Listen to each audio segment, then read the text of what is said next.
नमस्कार, आप सभी भाभी शिक्षकों का ग्रेट मंत्रा में स्वागत है। कल हमने पढ़ा था अभिप्रेरणा के जो हमारे सिद्धांत चल रहे थे, उन सिद्धांतों को हम एक एक दिन करके कंप्लीट कर रहे हैं। पिछली वीडियो में हमने अभिप्रेरणा के सिद्धांत देखे थे। आज की वीडियो में भी हम अभिप्रेरणा के सिद्धांत ही देखेंगे। जो हमारे 2 सिद्धांत बचे हुए हैं उनके बारे में आज हम चर्चा करेंगे।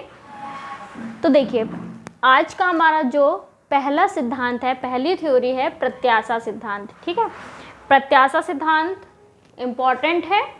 जितने भी हमारे सिद्धांत थे उनमें मैस्लो का सिद्धांत और ये विक्टर ब्रूम का सिद्धांत, ये दोनों थोड़े इम्पॉर्टेंट हैं। इन पे थोड़ा हमें ज़्यादा ध्यान देना है। बाकी अभिप्रेरणा के सिद्धांत इतने इम्पॉर्टेंट नहीं है। अगर आपको इनमें से कभी एक आध क्वेश्चन कभी मिल जाएगा तो ठीक है, वरना ज़रूरी नहीं है यहाँ से एक क्वेश्चन आना। तो देखिए, हमारा टॉपिक है प्रत्याशा सिद्धांत। ये जो आपका अभिप्रेरणा का प्रत्याशा सिद्धांत है, ये किसने दिया है? इसके प्रतिपादक हैं विक्टर ब्रूम। ठीक है, इसीलिए हम इसे ब्रूम्स थ्योरी भी कहते हैं। तो विक्टर ब्रूम जो हैं, इन्होंने प्रत्याशा सिद्धांत का प्रतिपादन किया था। अब देखिए, विक्टर ब्रूम जो हैं, ये जो हमारे मनोवैज्ञानिक हैं, इन्होंने कौन सी सन में जो है इस सिद्धांत का प्रतिपादन किया? तो इन्होंने सन 1964 में प्रत्याशा सिद्धांत का प्रतिपादन किया था। अब हम आगे पढ़ते हैं कि विक्टर ब्रूम जो हैं, विक्टर ब्रूम ने क्या बताया था। ठीक है, पहले तो ये जान लीजिए, अगर आपको क्वेश्चन मिल रहा है कि प्रत्याशा सिद्धांत जो है, प्रत्याशा सिद्धांत का प्रतिपादन किस मनोवैज्ञानिक ने किया था, तो आपका जो प्रत्याशा सिद्धांत है इसका प्रतिपादन विक्टर ब्रूम ने किया था। कौन सी सन में किया था अगर आपसे पूछ लिया जाए तो सन 1964 में किया था। अब देखिए, इन्होंने ये जो सिद्धांत है, इस सिद्धांत में क्या कहा है? इस सिद्धांत में इन्होंने बताया है कि यह जो सिद्धांत है ना, कौन सा सिद्धांत? प्रत्याशा सिद्धांत। यह सिद्धांत प्रयास, निष्पादन तथा प्रतिफल में संबंध बताता है। ठीक, इन्होंने कहा है ये जो सिद्धांत है इनका, ये जो इनका प्रत्याशा सिद्धांत है, ये प्रयास, निष्पादन तथा प्रतिफल में संबंध बताता है। मतलब इनकी थ्योरी में इन तीनों चीज़ों में संबंध बताया गया है, रिलेशन बताया गया है। किस प्रकार से ये तीनों चीज़ें एक दूसरे से संबंधित हैं, किस प्रकार से एक दूसरे से संबंध रखती हैं, ये इन्होंने अपने प्रत्याशा सिद्धांत में बताया है। ठीक है, आगे देखिए, आगे क्या बताया इन्होंने? ब्रूम ने बताया है, ये जो विक्टर ब्रूम है, इन्होंने बताया है कि जो अभिप्रेरणा है, जो मोटिवेशन है, वो प्रत्याशा, कर्तव्य और सामर्थ्य पर आधारित है। ठीक, यहाँ पर भी 3 चीज़ें हैं। तो इन्होंने बताया है कि जो अभिप्रेरणा है, ये जो मोटिवेशन है, ये हमारी प्रत्याशा, कर्तव्य और सामर्थ्य, इन 3 चीज़ों पर आधारित है। यहाँ तक क्लियर हो गया? इन्होंने ये बताया कि ये कौन कौन सी 3 चीज़ों में संबंध बताता है, और फिर बताया कि ये कौन कौन सी 3 चीज़ों पर अभिप्रेरणा जो है वो आधारित है।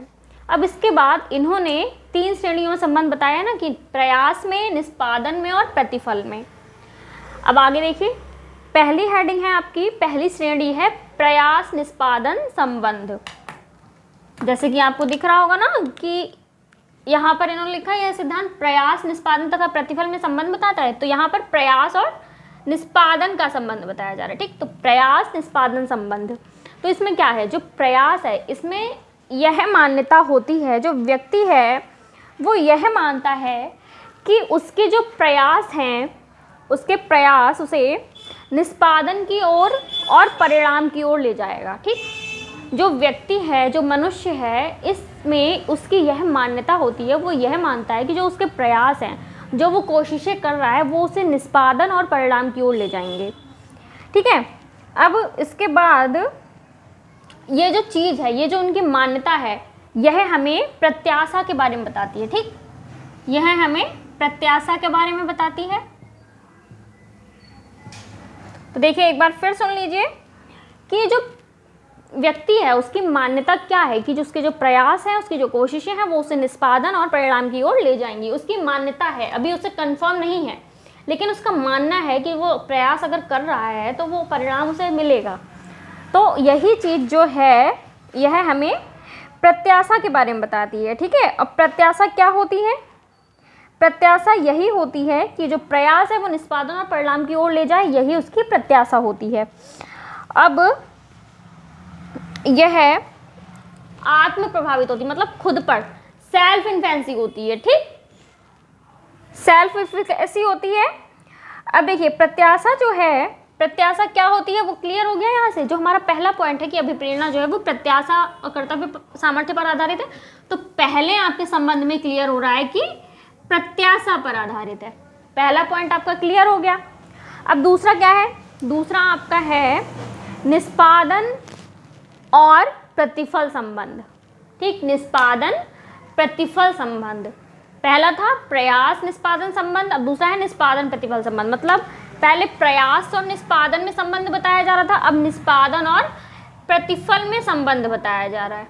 दोनों चीज़ों में संबंध बताया जा रहा है, रिलेशन बताया जा रहा है। अब देखिए इसमें क्या होता है, इसमें व्यक्ति की जो मान्यता होती है, इसमें व्यक्ति क्या मानता है, इसमें मनुष्य क्या मानता है, तो इसमें जो मनुष्य है वो यह मानता है कि निष्पादन जो है, निष्पादन उसके जो कार्य है, कार्य निष्पादन प्रतिफल और परिणाम की ओर ले जाएगा। ठीक है, यह इसमें व्यक्ति जो है उसकी यह मान्यता होती है कि जो कार्य है वो निष्पादन प्रतिफल और परिणाम की ओर ले जाएगा। यह हमें कर्तव्य के बारे में बताती है। ठीक, कार्य के बारे में बताती है, कर्तव्य के बारे में बताती है। तो यहाँ पर दूसरा पॉइंट में यहाँ पर कर्तव्य आ गया।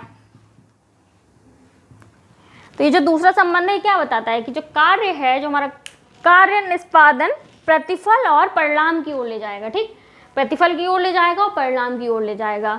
यह चीज़ हमें क्या बताती है? कर्तव्य के बारे में बताती है। पहले में हमें प्रत्याशा के बारे में बताया जा रहा था। अब आगे बढ़ते हैं। देखिए यहाँ पर दूसरी चीज़ सिद्ध हो गई कि प्रत्याशा पहले पॉइंट में सिद्ध हो गई, दूसरे पॉइंट में कर्तव्य की कर्तव्य पर आधारित। मतलब जैसे हम कार्य करेंगे, है ना, कार्य जैसे हम कार्य करेंगे वैसा ही हमें परिणाम मिलेगा। अब तीसरा क्या है? तीसरा है प्रतिफल व्यक्तिगत लक्ष्य संबंध। तीसरे पॉइंट में हमें लक्ष्य के साथ संबंध स्थापित करना है, प्रतिफल व्यक्तिगत लक्ष्य संबंध। अब इसमें क्या है? इसमें यह है कि जो प्रत्येक व्यक्ति है, इस वाले पॉइंट में प्रत्येक व्यक्ति, प्रत्येक मनुष्य को यह विश्वास हो जाता है। देखिए इन दोनों में उसकी मान्यता होती है, लेकिन यहाँ तक आते आते, यहाँ तक पहुँचते पहुँचते प्रत्येक व्यक्ति को विश्वास हो जाता है कि उसके जो प्रयास हैं उसे परिणाम की ओर निश्चित ही ले जाएंगे। मतलब अभी तक उसे मान्यता थी कि वो प्रयास कर रहा है तो उसे परिणाम की ओर ले जाएंगे, लेकिन तीसरे वाले श्रेणी में पहुँचते पहुँचते उसको पूरा विश्वास हो गया, बिलीव हो गया कि जो उसका प्रयास है वो उसे परिणाम की ओर निश्चित ले जाएंगे, डेफिनेटली ले जाएंगे, ज़रूर ले जाएंगे, उसको कोई नहीं रोक सकता, परिणाम की ओर ज़रूर ले जाएंगे। तो यहाँ पर क्या है? यहाँ पर जो परिणाम की शक्ति है, परिणाम की शक्ति या प्रत्याशा, देखिए परिणाम की शक्ति जो है या प्रत्याशा, जो चीज़ मतलब जितनी होगी ना, अभिप्रेरणा का स्तर भी उतना ही अधिक होगा। जो चीज़ अगर परिणाम अच्छा है तो अभिप्रेरणा का स्तर भी उतना ही उच्च होगा। ठीक, अब यहाँ पर क्या सिद्ध हुआ? जिसे सामर्थ्य कहेंगे। भाई देखिए अगर परिणाम अच्छा था तो वो उसका सामर्थ्य ही तो था कि उसका जो परिणाम है उसे परिणाम अच्छा मिला। तो इसीलिए अगर परिणाम अच्छा होगा तो अभिप्रेरणा का स्तर भी उतना ही ऊंचा होगा। अब देखिए इन तीन चीज़ों के बारे में एक एक और बात जान लीजिए। ये जो पहला वाला आपका संबंध था, प्रयास निष्पादन संबंध, यह जो है यह बीच बीच में घटता बढ़ता रहता है। ठीक,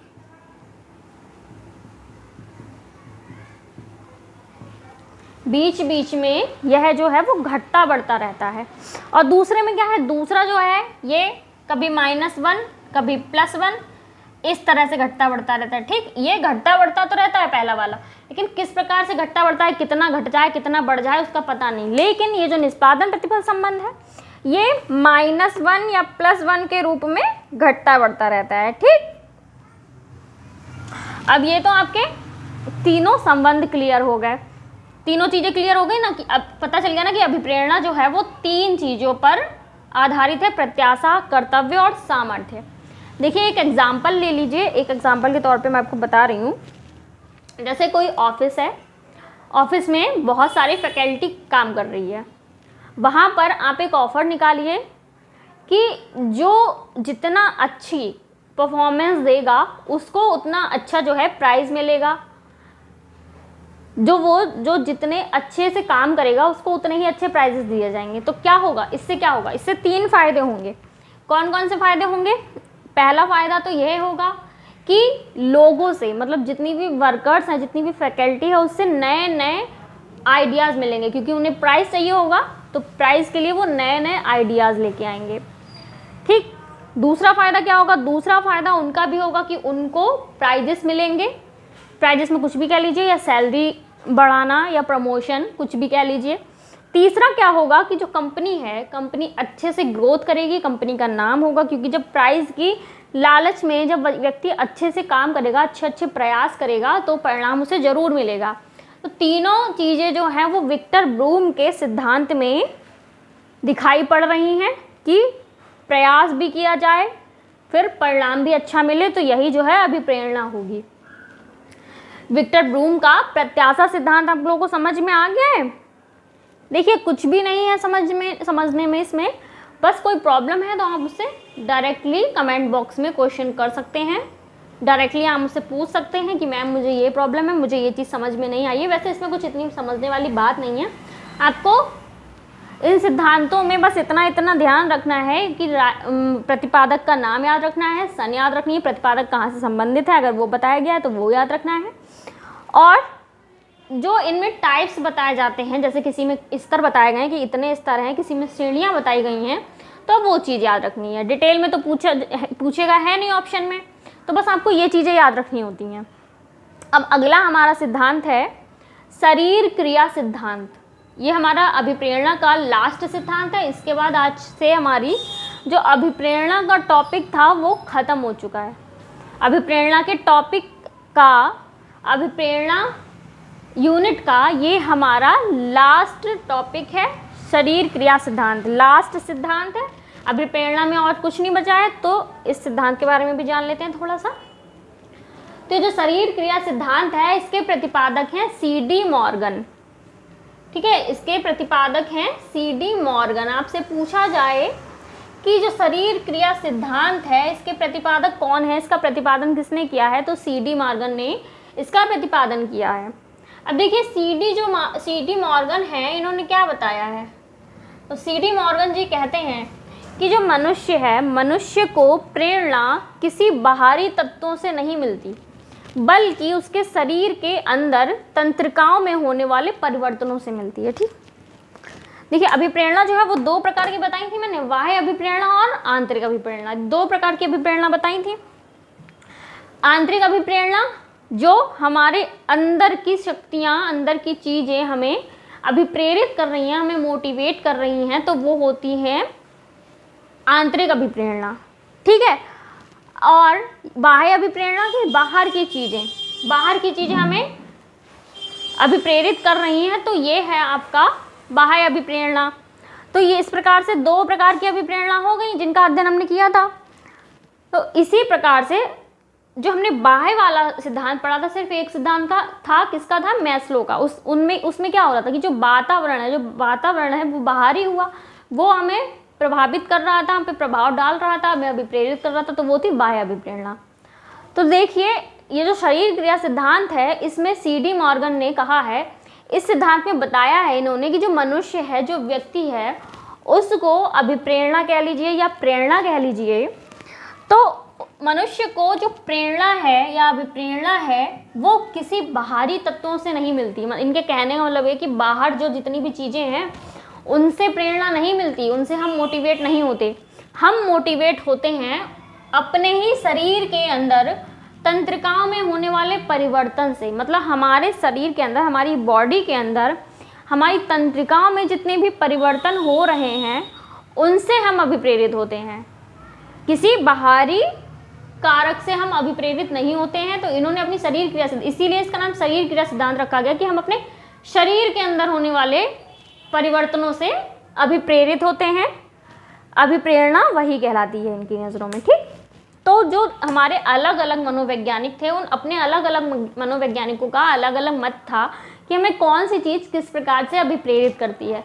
देखिए, कोई भी मनोवैज्ञानिक गलत नहीं है, लेकिन सबकी अपनी अपनी धारणाएं होती हैं, सबके अपने अपने अलग अलग मत होते हैं। हमारे सिलेबस में है तो हमें सबका पढ़ना है, एग्ज़ाम में हमसे जो पूछा जाएगा हम उसका जवाब देंगे।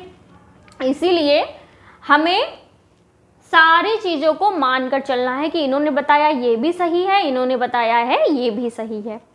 हमें इस झंझट में नहीं पड़ना है कि ये मनोवैज्ञानिक बता रहे हैं बाहरी तत्व प्रभावित करते हैं, वो मनोवैज्ञानिक बता रहे हैं आंतरिक तत्व प्रभावित करते हैं, क्योंकि प्रभावित दोनों चीज़ें करती हैं। अब किस मनोवैज्ञानिक ने किस चीज़ को ज़्यादा महत्व दिया है वो उस मनोवैज्ञानिक के ऊपर निर्भर करता है। देखिए, हमारा कोर्स जो है वो अपनी समाप्ति की चरम सीमा पर है। अब हमारे कोर्स में हमारा जो सिलेबस है यूपी टेट का, उसमें सिर्फ और सिर्फ 2 दिन के टॉपिक बचे हैं, वो भी जल्दी से कवर करा दें। उसके बाद आपके लिए मैं लेकर आऊँगी अच्छे अच्छे क्वेश्चंस, हम यहाँ पर प्रैक्टिस करेंगे, ताकि आज तक आपने जितनी भी वीडियोस देखी हैं मेरी, जो भी आपने पढ़ा है, आपका क्लियर हो जाए कि आपको कुछ समझ में आया भी है या नहीं आया है। तो वो सारे जो प्रैक्टिस सेट हैं वो हम यहाँ पर 1-2 दिन के बाद स्टार्ट करने वाले हैं। अगर आपको प्रैक्टिस सेट चाहिए, आपको प्रैक्टिस करनी है, आपको अपना टेस्ट लेना है खुद का, तो आप बने रहिए ग्रेड मंत्रा के साथ। मिलते हैं अगली वीडियो में, तब तक के लिए धन्यवाद।